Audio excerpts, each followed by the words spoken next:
Ashi silgeen keessa jira nan bilbila sayyaasitti. Bakka jiru hin beeku.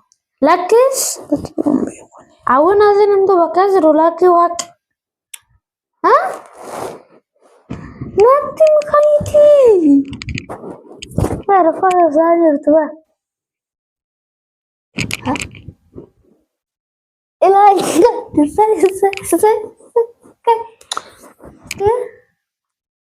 silkii keessa gootti natti himtu.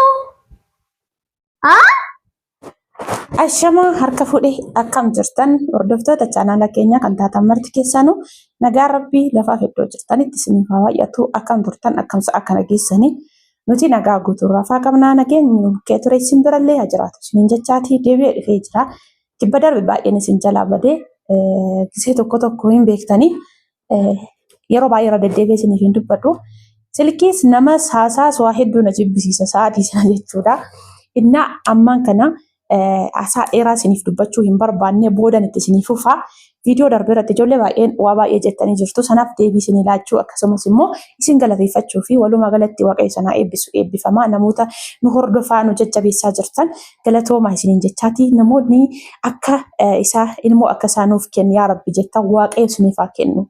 Rabbi dabalee eebbisee isiniif haa kennu jechaatii kaan boodan itti isiniif fufaa. Ammaan kana akkuma argaa jirtan balbala gaccifadhee mana walawwaluufaan bishaan as kaa'adhe jechuudha. Hacaaluu giddiidhaan jechuudha. Lola guddinaanan dadhabeera mataan dhukkubaa jira. Xiqqoo rafuun barbaadati gadi ba'ii ijoollee wajjin taphadhu qooda mana keessatti dabbaramtu jedheen goyyoomsee giddiidhaan gabba'ee jechuudha. Hin turu garuu inni waan shakkafu dafee ol deebi'aa jechuudha. Osoo inni ol hin deebiinaan daddafee mana walawwaluufananii osuma mana walawwalaa jiru jechuudha. Yoo na amaneedha inni nan amanu maaliif isin hin jennaani? Oddeebi'aa nama piraankii irratti dalaguuf jiru kanayyuu isa baganaan jedha malee sababa mana kana walawwaleefu piraankiin sun iyyuu hin milkaa'u jechuudha. Anis garuu piraankii jabaata piraankii nama guddaa irratti hojjetan osoo hin taane piraankii daa'ima irratti hojjetamuu qabu jechuudha. Maaliif akka nama jabaata irratti hojjedhamu jedhee asii fiigee darajaa kanan gabbu'a jedhee tooni waa tokko ta'uu danda'a. Sa'aatii sana immoo gaabbii keessan baane keessan seenaa waan ta'eef kana isin dhoksu ulfaataan hojjedhu. Garuu mee maal jedha yaada akkamii dubbata hin lolamoo akkasumas immoo waanuma afaan isaa keessaa baruu barbaade tananii ani garuu sirritti wanti nan isiniif dubbadhu maal akka inni jedhu beektu isa baganaan jedha maaliif inni sababa mana kana qulqulleesseef na dhukkube inni jedhee suni waan akkasiitti fakkaata jechuudha mee walumaaf laalu jirra nagaan naaf tura amma kaameeraa koo dawoo godhadhee tanan waan ta'e carqii irra godhee dhoksee achi ka'ee mana koo walawwaluu jalqaba jechuudha. Haganni dhufutti walumaan laaluuf jirraa turtii gaariin isin jedha. Kanaafuu obboleewwan kiyyaa kaameraa iddoo kana dhoksee amma bishaan ittiin qulqulleessu lafa kaa'eera jalqabuufan jira. Balbala keessan gadi qollofee yoonni irratti rukutee dafee naqee jala banaa jechuudha. Hin jiru amma ni deeme kanaaf na hordofaan isin jedha. Mee arguuf jirtanii.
Maaloo dha inni qo'ee qolofamaadha balballi keessan. Haa? Maa amma namatti taphattee dhufte moo? Ara bakkee? Deemi taphadhu amma xiqqoo sharrafaan jira balbala irratti rukutanii. Deemi taphadhu.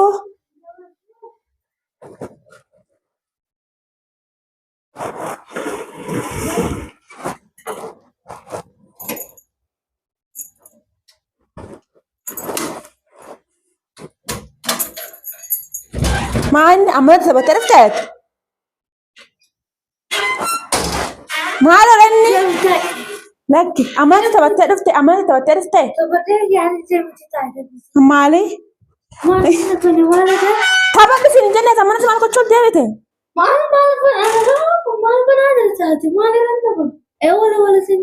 Ara bakkee deema amma wayin bayi wayi seen taa'e. Koi taa'e narra. Mucaa fayyaa koi. Caamma kanaan na lugartee nama wala kanuu kana hojii kee. Baasi caamma haa ta'u. Amma ammanatti eessa taphattee dhufte? Maal?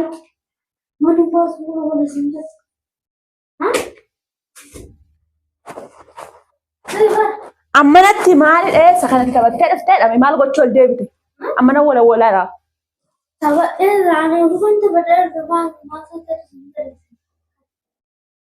Maal jechuun? Taphachuu dhageessamte. Osoo rafee amma kana rafaani.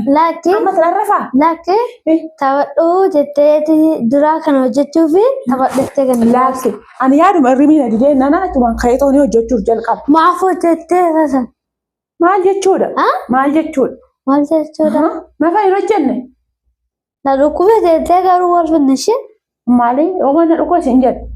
Na dhukkubee ooma siin jedhe. Deema amma taphadhan wala fixa. Hindi. Anuuna walaate deemti taphadhuutti. Maal taphadha? Handaa'imaa anan taphadhu. Handaa'imaa.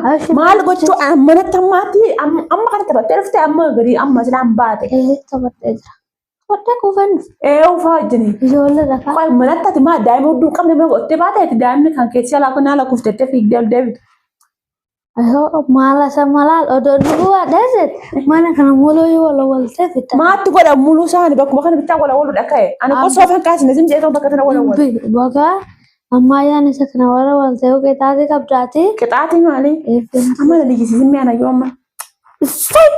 Yaa Rabbi lili. Zim jedhu waa bagaan illee na dhukkubneeti zim jedhu. Amma deemi taphadhu balbala. Yaa Rabbi. Deemi taphadhu amma. Na dhukkubne. Nama wala fixa deemi sham. Wala fixaati. Kayikoottis. Deemi amma xiqqoo shofora taa'uun barbaada jibee. Deemi amma xiqqoo shofora hin taa'uunani. Ciraashi sirmaa'u. Kaayitichi sun teessuti. Ngaatu? Qoy mee amma xiqqoo na dhukkubaara. Isaa hin jedhini baqanna irra taa'i. Maalta jedhu sin jedhe sai. Kalau kata mah, nak kuat. Ama iya kita nak kuat saja dulu fayan tu lah. Mana kita? Oh iya kau tu sudah kau sih. Mana gadgetnya ada walter sudah kau sana lagi kau sudah kau saja. Kau ini ada macam. Ama kau ya tiwa dah emang antuni kita. Enggak tahu lagi. Asyik malas. Harus kubaran jalan ini mau cis. Kunci sama lah. Bekas sementara aku yang mana ini saya singgah ke. Saya asal tapi saya senang kan. Asyik selagi guys saya tidak nambil pula saya. Hah? Bekas rumbai. Lakis? Bekas rumbai. Awan aja nanti bekas rulaki wak. Hah? Nothing kaliti. Ingkah tu? Awak? Kubar. Asyik. Kubar. Ini. Kata ini nara kan nanti cina cina raden suruh maju nara raden. Kata ini cina rasa beka beka nara. Wanciisa nan dhiisu. Dhukkubaaraan jedhanii kan ciisee wanciisa maal godhe? Bakka isaan jedhi deemu kaachuu narra. Maala gubdee kashamma kaachan goote tamte dhukkubees tiramte kaayamma bakkacha. Ashan nama waamte see nama beekota inni roote kaayitti ciishamma jaallatanii jettee sarkis barbaadeen bilbilaa fitee ka'e. Isaa jirtu bara.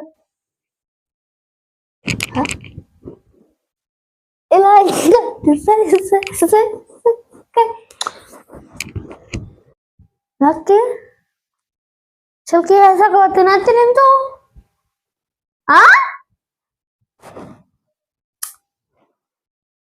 Argaa jirtanii miti kun obboleewwan kiyyalaa agartanii jirtanii akka indaa'uun jechuudha akka daa'imaa sana intini ta'ee rifatee waan addaa jedhatte isinitti fakkaatiin kaameraa siisketan isinitti agarsiisa. Hoxa godhiin isin agarsiisaadha. Agartanii akkasitti haara kun dallanii linna walumaa galatti manni walawwaleeyyuu jechuudha. Waan isin ajaa'ibu walawwaleeyyuu gimmaasha isaa hin fedhe kan inni ol deebi'e jechuudha. Akkuma ol deebi'an immoo akkuma argaa jirtan kana waa inni taa'aa ture jechuudha. Inna isa baga si dhukkubeedhe. Agartanii amma osoo karaa biraatiin ta'e amma kottu wambaree fudhadhu siif kadhus taa'e. Dafe. Innaa obboleewwan kiyyaa. Amma jechuudha. Dhugaa isiniin jedha osoo garmalee immoo kana caalaa jira miti amma fakkeenyaaf kan namoota gurguddaa irratti hojjetamu jechuudha. Piraankii daa'ima irratti hojjetamu osoo hin taane kan nama gurguddaa irratti hojjetamu osoo ta'e immoo gaarummaa hin qabu beektanii daa'ima waan ta'eef sammuu daa'imaatti waan addaa dalagu waan addaa yaaduu danda'a waan ta'eef inni baay'ee iyyuu wannoo hin jenne sababa nama hojjedheef miti kan na dhukkube naan garuu na amanuu hin dandeenye. Mee namni hojii hojjete akkamitti dhukkubsata? Namni hojii hojjete akkamitti dhukkubsata? Meera kun amma namni kun hoggaa hojjetan meera dhukkubsata irratti? Namni garaa qabu kan jedhee hojjechuun dhaabbatuu hin danda'u. Wakkaatti taa'uu ibsaadha nama. Taa'ucha? Wakkaatti dhaabbatte. Sirriitti dhaabbatte waan asitti hin tolu. Ammoo gajjettee hojjette maal? Kanaafuu nama jechuudha osoo anna dhukkubee siin jedhaara ati ka'itee ciisi kan naan jettu waan ciise furmaata ta'a ana sin ana dhukkubeeti ka'ii ciisi kan naan jettu. Seera wannoo tusan immoo odoo ciisa laattaa xiqqootti fura ture isheen. Maal natti fura? Namatti furu ba'e inni. Wayiti argaa jirtanii biyya obboleewwan kiyyaa osoo xiqqoo ciistee raattee sitti fura tureeyyuu amma dhugumatti jechuudha noormaalii jechuudha dhugaa maaliif osoma noormaalii ta'eyyuu akkas jedha wanti isinii galee maaliin isinii jechuu barbaade wantichi waanuma ciisanii toonii namatti furutti fakkaata maaliif hin beeku kaa gadi fageenya maaliif kan ittiin faradulleedha jechuudha nama kan jechuudha unkaan isa daa'ima dhiisati. Nama gurguddaa yoo ta'anii xiqqoo ciisiin jedhu malee intini jechuudha ijoolleen dhiiraa jechuudha. Kanaaf osoo ciisee raattee sitti fura ture. Kanaaf hin ciisiin jechaa ture. Innaa walumaa galatti jechuudha. Maaliif wantichi immoo osoo gara malee jabeessa ta'eeti gaarummaa hin qabu. Anis beeketu manii hamma faaratti piraankii nama guddaa irratti dalagamu hin dalagne jechuudha. Sirrii hin ta'u uffananii dhumni isaa immoo hin bareedu booda immoo deebi'an ofumaatti gadda jedhee jechuudha. Garuu waanuma salphaadha. Ansun osoo hin taane waa'ee piraankii amma ani na dhukkube jedhee yoo osoo hin taane manicha akkoo walawwalee gamisa isaatiin hin geenye kan inni deebi'ee natti dhufe jechuudha. Kanaafuu mee ofiis amma dhuguma ijoollee bira dhattee taphattee dhufte amma gabbaa ishee taphattee maali yaaddee ol deebite mee natti hin waayyaadha. Hin taphanne. Lakki maal yaaddee daftee ol deebitee dhabe. Maal yaaddee yaasee islaamoonni faandaadhaa. Manicha walawaluu fi gadi ba'ee taphadhu naan jettee jedhan deebisanii. Agartanii manni akka qulqulluun taane argee ture ganama. Gad deddeebi'ee immoo bishaan Hayilaandii abbaa 10 kanaan deemee jala tokkoffaarraa 5ffaatti fidaa ture dhiisiin hojjettu jedhee dhowwa jechuudha. Silaa kana naan gabbayii taphadhu naan jette manicha walawwaluuf jedhee shakkee dhufee agartanii. Maa sobdaa garuu dhuguma garaa keetti kana yaaddeetta. Dhuguma. Dhuguma yeroo akkamitti maaliif silaa walawwalu gisee kan kunoo?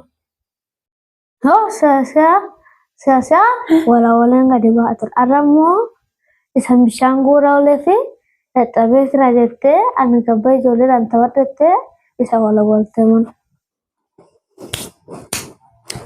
Inni dadhabee jira jettee ofii Innaa kanaaf homaa hin jedhu ana asirratti waan biraa isiniif hin dubbadhu. Walumaa galatti haasaan jalqaba isiniif irraa dhaabe sanan isiniif dubbadha jechuudha. Baay'een keessanii maaliif jennaani? Kanaaf amma waan dubbachuu barbaaddu itti dubbadhuutii nagaatti dhaamiti deemi rakkoon qabu amma walawwaluu. Kanaafuu obboleewwan keenya isheen akka biraan kiteenna irratti hojjettoonni gadi baananii kanaafuu kan waashin jette isheen sobdeetis gadi ba'ii naan jette malee manicha walawwaluuf isa ishiin gabbee naan jettani. Ani beekadde si akka isheen walawwaluuf kaate. Kanaaf nuti kan isheen ani immoo kan kana caalu nan dhufaa boruu. Maa inni miidhansaa namni garaadha qabu maal fa'aadha jetteetti himi kun amma sirriitti itti siiqite. Namni garaadha qabu maal fa'aan hojjetu kana itti himi mee isaanitti himi maa inni eewus barsiises. Namni garaadha qabu gas jedhee waa fudhachuu hin danda'u. Si'a tokko dhaabbatee hojii hojjechuu hin danda'u. Baay'ate dhaabii baay'ee jechuudha. Dhaabii baay'ee dhaabbatee hojjechuu hin danda'u. Kabiraas maal fa'aa yoo hojjete miidhaa? Maal fa'aa oga jedhe fa'aa miidhamaa akkanatti daa'ima walitti gadi akkanatti gadi jedhee daa'ima walitti jannate akkanatti gadi jettee yoo daa'ima walitti jannatte saasan immoo isheen hafuura dhabdi bakka. Yoon akkasitti gad jedhe daa'imni hafuura dhabdi. Eewus barsiisese. Eewus barsiise. Ishii uffata gaafa miiccu fa'aa an taayitan akkatti sila harkaa miicca inni fa'aa maal godharee daa'ima. Teessatti isaa akkanatti gadi jettu waliin jettu akkanumatti teessamtee uffata teessatti ammee jettu. Teessan immoo galchachuu hin dandeessu. Akkatti waa jettee yoo fudhatte sila ishiin immoo hafuura dhabdi. Yoo dhaabbatte immoo bakka. Walumaa galatti rakkoon qabu nama nanaa isaati deemii taphadhu. Rakkoon qabu dhaqee taphadha. Walawwalu deebitee walawwaltaa amma isaa wajjin waan nanaa isaa qaba. Xumuree tanan siyyaa waan iyyuu dhuftee walawwaltu. Ashi nagaatti. Baay'een keessan maal jechaa turtanii hawwii maaliif gizee hundumayyuu jechuudha. Waan inni siif hojjetu garaa siin ga'u maaf sirriitti ni eebbistu maaf akkasiin gootu waa baay'ee jechaa turtan jechuudha. Dhugaa dubbachuu fi isinitti fakkaata amma kuni maaliif hin beeku ani garuu jireenya koo irratti jechuudha. Fakkeessuu isa miidiyaa irra sana hin beeku. Noormaalii isiniin sobu eenyumtummoo haadhi takka afaan hin jetteef osoo hin taane waan inni hojjete sanatti itti gammadeeyyuu keessi garaa koo eebbisuun suniyyuu isa afaan hin dubbata san caalaa jechuudha. Namni haadha taatan hin beektanii namoonni hin beekne immoo namoonni ganaa itti deemaa jirtan baruuf jirtan jechuudha. Kanaaf walumaa galattanii jechuudha. Sa'aatii sanatti fakkeessuudhaa fi jiramii namoota tokko tokko jechuudha ijoollee dhugaa dubbachuuf dhugaan isinitti hima. Ijoollee naannawaa koottis ta'ee biyya itti guddadhees keessattis naannawaa itti guddadhe san keessattis ta'ee bakka nama jiru kanattis ta'ee namoota tokko tokko jechuudha daa'ima manuma keessatti baqa jira miti yeroo hin kennanii fi baqa akka malee jechuudha jirami walumaa galatti daa'imni amma guddachuutti erga guddattetti achii booda maal daa'imni nama guddaa wajjin nyaata nyaachuun maali daa'imni guddaa nama guddaa wajjin ol deebitee taa'uu midhaan waan jedhu tokko wantoota baay'ee jira kan madaalli keessa galchan jechuudha. Kanaaf miidiyaa kanarratti namoonni akkasii maaliif miidiyaa irratti osoo hin taane ogaa namni achi jiru sirriitti hin fakkeessu. Ogaa kophaa garuu daa'ima isaanii namoota tokko tokko namoonni ifatan hin jiru akka malee jechuudha. Kanaaf ani immoo keessi kan koo maaliif yoon eebbisees waanan gochuuf qabus waanan baqa jiranii waan keessi koo yaade dhala koo sana hojjechuu waan barbaade keessatti hojjedha malee fakkeessuuf miidiyaa irratti akkas baqa waan akkasii hin jedhu kan amala kan kootiin beekta namni kamiyyuu jechuudha. Isiniif meera yeroo baay'ee jechuudha. Wantoota baqa fakkeessaa yeroo hunda jechuudha. Baqa waa hojjeta waan orijinaali suni haadhi ilmoota akkaaf hammam akka taatu waan ta'uufi qabu nan ta'aa fi waan gochuufi qabu nan godhaa fi yeroo kam keessatti akka nama guddaatti jechuudha. Ani yeroo hunda jechuudha wanti isinii galuu qabu akka ilmoota osoo hin taane akka obboleessaa akka obboleettii kootiin akka nama guddaatti taa'ee sanaan waa baay'een isa gorsa. Waa baay'een itti hima. Innillee akka nama jabaa sanatti dhageeffatee narraa fuudhee bor waan ati jette kana hojjedhee galma ga'ee ani immoo sin gammachiisa jedha. Isiniif galee kanaaf ani ofitti qabdee dhungattu ofitti inni eebbistu maa ifadhee miti waanan ifadhu isinitti fakkaata sa'aatii sanatti jechuudha. Uumama isaarratti waan inni dubbatu jechuudha. Waa inni afaan baasee dubbatu isinitti hin dhaga'amu. Afaan keessatti dubbata. Afaanis badanii kan inni fakkaata. Garuu gizee daa'imni yoo damma nyaatte jedhu ani damma nyaachisne garuu afaan hin hiikanne badaa jechuudha. Keessoo isaatitti osuma dubbachuuf ka'echuudhaaf arrabni isaa wal qaban immoo sana yeroo inni ol fuudhee dubbate malee naan dhaga'amu. Sanaaf sananii yeroo baay'ee waan ifadhe isinitti fakkaata isiniin jechuu barbaadananii. Kanaaf namoonni haadha ta'uudhaaf ganaa gujuutaa waaqayyo isin agarsiisu. Waaqayyo nama achiisinaa taasisu. Rabbiin immoo ilmoo akkanaa nuu kenne warra jettan waaqayyo san caalchisee eebbisee isiniif haa kennu. Rabbiin isiniin jechuu barbaada waan biraa hin jedhu. Walumaa galatti waaqayyo waan rabbiin nama eebbisetu nama harka tura nama harka bula waan ta'eef inni eebbisee isiniifis haa kennu isiniin jechuu barbaada. Egaa piraankii ammaa kana jabeessee irratti hojjechuu wallaalee miti. Yeroo baay'ee tarkaanfii adda addaa fudhata. Amma sa'aatii sanatti rifatee fiigee darajaa kanarraa gaafa gabbuu jiru wayi kufuu danda'a. Wayi waan tokko ta'uu danda'a. Booda immoo natu deebi'ee itti gaabba waan ta'eef ani akka nama jabaarratti osoo hin taane akka haadhummaa daa'ima irratti waan hojjetamuu qabu laalleesseeti kanan hojjedhe isiniin jechuu barbaada. Isumaaniyyuu maal laan jedhee maaliif hojjette sababa hojjetteefis sa'i bagasi dhukkube. Maaliif inni amma aaree jira jechuudha keessa isaatiitti agartanii jirtu. Bakka sirriitti aaree jira. Maaliif osoo hojjetiin naan jedhu waan an hojjedheef baay'ee dallanee jira. Murtoon isaa sana ta'e bagasi dhukkube sa'i ka'eet immoo ka'e ciisisi dhiisaa xiqqoo jedhe. Borus akkana naan jechuu isaan oolu kan dhugaa gaafa mana qabeeyyuu waaqayyo nama guddaa si biraa tursiisu jedha malee akkasuma naan jedhani si dhiisaa takka ture ciiseedha malee nama naan yaamu kana beeka. Kana fakkaatan isiniin jedha viidiyoo isinitti hin dheeressu nagaan naaf turaadha. Viidiyoo itti aanuun immoo hanga walitti deemnutti turtii gaarii isiniin jedha. Baay'een isin jaalladha baay'een isin kabajaa turtii gaarii.